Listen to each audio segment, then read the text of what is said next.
Yan yung araw na pupunta kami sa Kalunga kasi kailangan bago kami pumunta ng karon, sabi ng nagagamit sa akin, sumilip daw muna ako dun sa patron ko.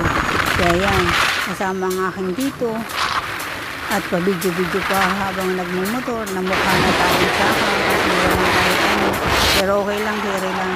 Alam yung mga angkas na hindi kaya ng iba kasi kapag hindi ka ganit, pupulutin sa salapag. Kaya ngayon, yan, punta-punta muna kami ng Kapalonga at pag namin ng Kapalonga paritang sa terminal at bukas ay doon naman ako sa Tarun. Pero di na masama itong aking titong driver at maraming so ang mayor at ang ng bayan para magpakita sa kanyang pinakapaboritong patron.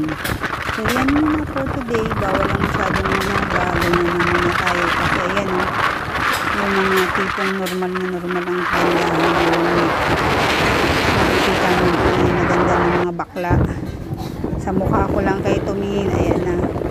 Walang katulad. So yan muna.